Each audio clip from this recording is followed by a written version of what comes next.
여러분께 저희 1시간 강의만 들어도 수백만 원에서 수천만 원의 여러분이 내신 세금을 다시 받아갈 수 있는 지원 사업에 합격할 수 있는 비법까지 알려드리도록 하겠습니다.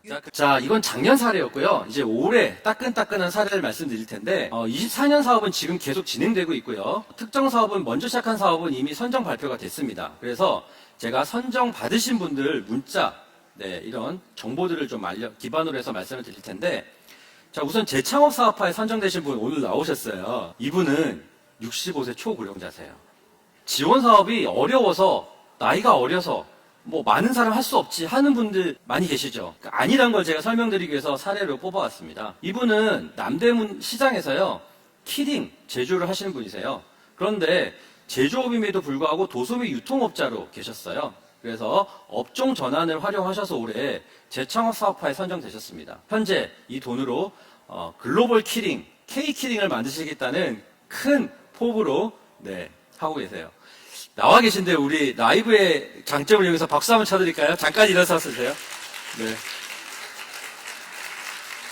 사실 예견된 거 아니거든요, 여러분. 응원 오셨기 때문에 실제 사례라서 보여드리는 거고요. 자, 이어서 두 번째 사례는 제자입니다. 작년에 제 수업을 한 학기 듣고 아이템을 떠올려서 올해 지원한 케이스인데 선정이 됐어요. 그래서 저한테 메일로 이렇게 고맙다는 인사를 했고요. 예비 창업 패키지 선정돼서 한 6천만 원 정도 지원 사업을 받았고요. 제가 서류 평가, 발표 평가 다 같이 도와주면서 연구를 했습니다. 세 번째 사례는요, 이분은 우선 직업이 뭐냐면 미술 감독자세요. 근데 올해 지원 사업 3개가 선정되셨습니다. 이 사업화 자금은 여러분 하나 아셔야 될 게 중복으로 쓸 수는 없어요. 그래서 그 중에서 가장 많이 주는 관광벤처를 통해서 최종 사업을 수행하고 계십니다. 뿐만 아닙니다. 문화체육관광부에서 하는 스포츠 예비 초기 산업이라는 것이 있습니다. 여기에 시니어 케어라는 아이템으로 스타트업이 창업한 지 1년 된 기업이 또 지원하셔서 6천만 원 확보해서 현재 사업을 하고 계시고요. 다음 주에 일본에 이제 시장조사를 다녀온다고 하세요. 예비 창업자들이 할 수 있는 사업들이 여러 가지가 있거든요. 그 중에서 창업 중심대학에 선정되신 분이 교육 소프트웨어 업종으로 또 선정된 사례도 이렇게 있고요.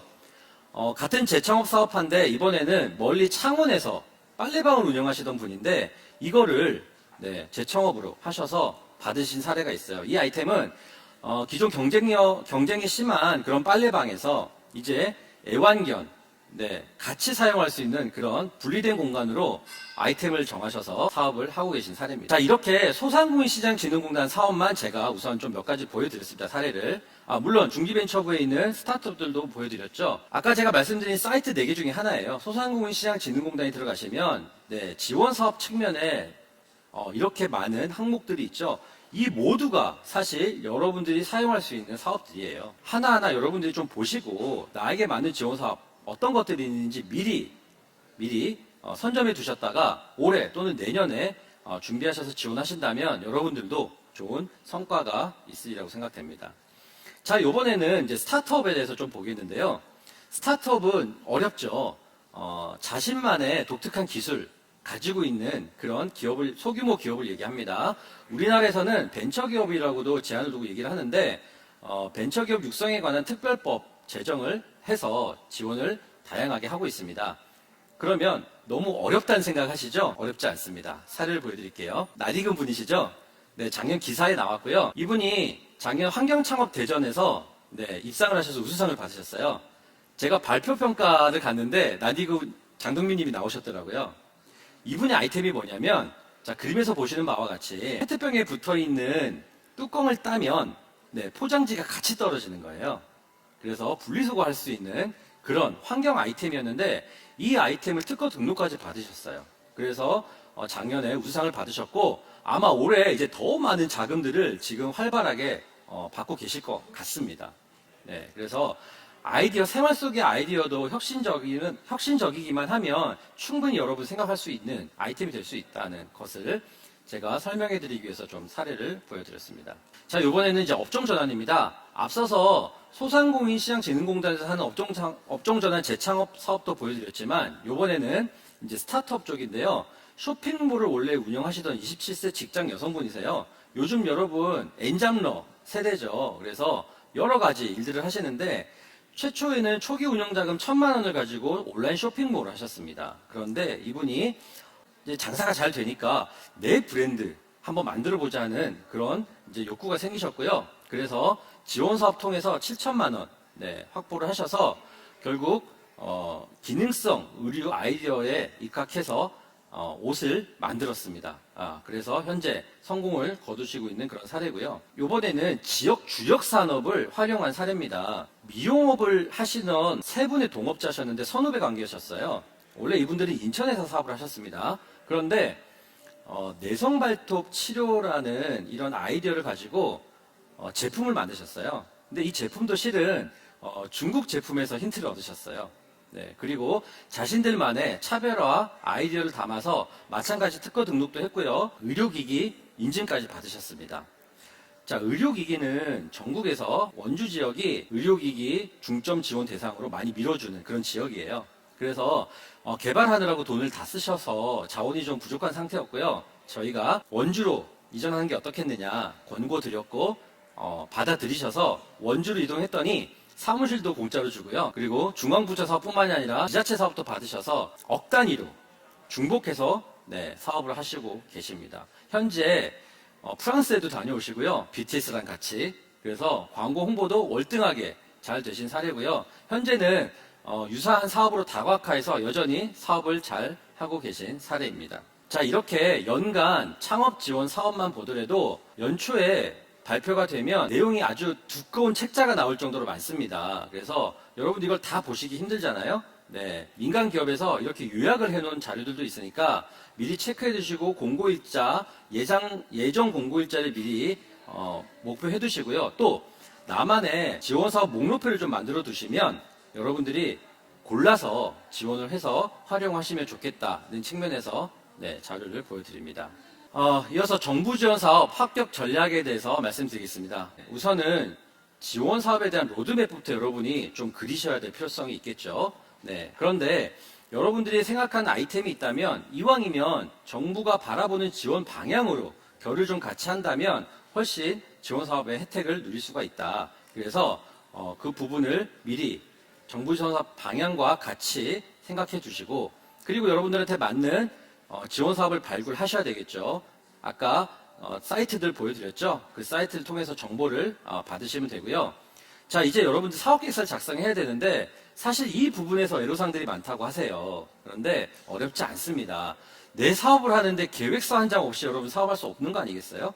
그죠? 들어가는 돈이 얼마며, 뭐 어떤 공간에서, 또 마케팅을 어떻게 할 것이며, 다 이런 부분들이에요. 사실은 반드시 쓰셔야지만이 사업이 성공적으로 진행될 수 있습니다. 그래서 사업계획서를 여러분의 차별화된 아이디어부터, 그리고 뭐 마케팅 이런, 그리고 내가 가지고 있는 자원의 극장점 이런 부분들 녹여서 쓰는 거니까 어렵게 생각하지 마시고 활용해 보시길 바라고요. 자, 이제 잘 작성하셔서 신청을 하시면 이제 평가를 통해서 여러분 선정이 최종되는데, 제가 빨간 글씨로 발표평가의 중요성을 뒀죠. 통상 지원사업은 1차와 2차가 있어요. 1차는 서류평가부터 하고요. 그리고 거기서 2배수를 뽑아서 발표평가를 하게 되는데, 발표평가가 중요한 이유는 이 지원 금액이 결정되는 부분이고요. 또 하나는 서류평가 잘 받은 사람이 발표평가 점수를 잘 받을까요? 네, 정답은 아닙니다. 별개입니다. 여러분들이 서류평가만 했다 그러면 이제 발표에서 똑같은 선상에서 다시 하는 겁니다. 따라서 발표평가 연습 많이 하신 분들이 지원금을 더 많이 받으세요. 실질적으로. 그래서 그 부분도 꼭 염두에 두셔서 서류평가 서류 내시면 나는 이제 합격했어. 발표평가 연습 준비하시길 바랍니다. 돈이 달린 발표평가니까요. 자, 지원 사업을 수행하게 되면 전체적인 프로세스는 이렇게 이제 과정은 흘러갑니다. 그래서 공고문 보시고 여러분 사업계획서 써서 제출하시면 1차, 2차 평가를 통해서 자격 검토를 해서 여러분 최종 선정이 되고, 그리고 여러분께 개별 아까 문자 보셨죠? 선정 공지가 가면 이제 주관기관과 협약을 하세요. 협약을 하시고 비로소 사업을 개시해서 수행을 하시고요. 중간평가와 최종평가 통해서 최종 사업이 맞춰지게 되는데, 뭐 중간 보고는 생략될 때도 있다. 이렇게 보시면 됩니다. 자, 그리고 사업계획서를 작성하실 때 여러분들이 꼭 좀 명심했으면 좋겠다는 사항들이 있어요. 어려워하시니까. 우선 공고문에 여러분 답이 있습니다. 공고문을 꼼꼼히 읽어보시고 이해를 하셔야 돼요. 그런데 저희가 평가를 하다 보면 공고문에서 제시한 대로 안 하시고 자의적으로 해석을 하셔서 쓰시는 경우가 있으세요. 네, 그러면 죄송하지만 탈락이에요. 그래서 공고문을 면밀히 읽어보시고 작성하셔야 됩니다. 또 많게는 뭐 한 두세 장, 세네 장부터요 15장까지 분량이 사업마다 다르고 당연히 많이 주는 사업일수록 네, 이런 서류 요식행위는 좀 늘어나게 되겠죠. 네, 그런데 작성하시다 보면 빽빽하게 글씨로만 쓰시는 분들이 계세요. 네, 그러면 네, 또 떨어질 확률이 높아요. 그래서 여러분들이 하시고자 하는 사업 내용을 간략하게 줄여서 이왕이면 그림과 표로 네, 도식화한다고 표현을 하죠. 그래서 심사위원들 뿐만이 아니라 여러분들 같이 일하는 직원들도 읽기 쉽게 네, 그렇게 작성하시길 바랍니다. 사업계획서 항목에는 여러 가지가 있는데 처음에 이제 제목이 있습니다. 명칭이라고 하고요. 그리고 요약 페이지, 본문 내용 이렇게 세 가지 구성으로 이루어지는데 사실 이 제목, 명칭이 여러분 가장 중요합니다. 이 한 두 줄에 여러분들이 하고자 하는 사업 내용이 어떤 건지 담겨야 돼요. 그래서 이 제목 명칭을 뭐 10번 이상 바꾸시게 될 거예요. 하시다 보면. 그래서 그렇게 잘 짜여진 이 제목만 보더라도 이 사업이 어떤 사업이고 뒤에 어떤 내용이 나오겠구나 저는 추측을 합니다. 그래서 그 내용이 잘 구성돼서 나오면 합격 점수를 높게 들 수밖에 없는 그런 구조죠. 자, 그리고 이제 요약 페이지인데요. 요약 페이지는 말 그대로 여러분들이 총 내가 하고자 하는 본문에 쭉 나오는 얘기들을 요약해서 한두 페이지로 요약해서 쓰는 거거든요. 사실은 지원사업 평가하시는 분들이 환경이 좀 열악합니다. 왜냐하면 수많은 내용을 짧은 시간에 보고 평가를 해야 되거든요. 그러다 보니까 여러분 15장, 10장 쓰신 내용을 꼼꼼하게 우리가 다 볼 수 없어요. 그래서 더더욱 그림과 표로 하셔야 되고 이 요약 페이지 잘 쓰셔야 됩니다. 결국 여러분 제목 명칭에 있는 내용이 요약 페이지에 담겨야 되고 요약 페이지에 있는 내용이 본문에 쭉 구체적으로 쓰여지면 된다. 논리적으로 연계 흐름이 일치해야 되는 거죠. 그래서 요약 페이지가 또 중요하고요. 자, PSST 방식은 여러분 좀 아셔야 됩니다. 여러분 1,000만 원짜리 또는 수백만 원짜리 지원 사업 그리고 나가서 10억 이상 되는 지원 사업도요. 사실은 기본 뼈대는 바로 이 PSST 방식이에요. 뭐냐면 문제인식 프로블럼, 그 다음에 해결 솔루션, 스케일업 성장, 팀빌딩의 팀 구성 이렇게 앞글자만 따서 PSST로 저희가 보통 명명을 하거든요. 그래서 이 부분 여러분들이 꼭 아시고 어떤 지원 사업이라도 이 내용에 맞게끔 쓰시면 된다는 것을 아시고요. 작년서부터 조금 흐름을 보이고 있는 건 바로 이 스토리텔링 방식이에요. 제목부터 본문까지가 쭉 연결된 내용이라고 말씀드렸죠. 결국 이것이 스토리텔링으로 쭉 이어지게 쓰시면 되고요. 마찬가지 발표 자료도 그렇게 쓰시면 돼요. 그러면 듣는 사람, 보는 사람 모두가 아주 쉽게 이해하고 볼 수 있겠죠. 그래서 이 부분 염두에 두시면 좋겠다. 지원 사업은 여러분 사업계획서 쓰실 때 나의 생각이 아니라 철저하게 고객의 입장에서 고객의 생각이 담겨야 되겠죠. 결국 고객이 겪고 있는 문제를 인식을 하고 거기에 대한 솔루션을 내 사업으로 여러분들이 만드신 거거든요. 따라서 이 시장에 있는 문제여야 된다. 그리고 그 문제라는 것을 여러분들이 이 고객의 소리를 기반으로 조사를 해서 사업계획서에 담으면 좋겠습니다. 그래서 통상 통계 방식, 서베이, 설문조사를 통해서 여러분들이 그런 조사 내용을 만들겠죠. 그래서 고객의 소리가 담겼으면 좋겠고요. 자, 평가 방식 정보를 하나 드릴게요. 정부지원사업의 평가 방식은 서류평가든 발표평가든 민맥스 제외라고 합니다. 뭐냐면 여러분들이 받은 점수에서 최상위 점수 그리고 최하위 점수 요거를 뺍니다. 빼고 중간 점수 가지고 가중평균을 합니다. 그렇게 되면 합격선에 있는 점수들은 약간 중간화되는 경향을 보이게 되죠. 그렇겠죠? 그러다 보니까 가점 1점이 중요해요. 제가 가점 계속 중요하다고 말씀드렸습니다. 이왕이면 여러분들 시간과 노력을 들여서 선정 받으셔야 되니까 이런 가점을 활용할 수 있는 방법 계속 제가 뒤에서도 설명드릴 겁니다.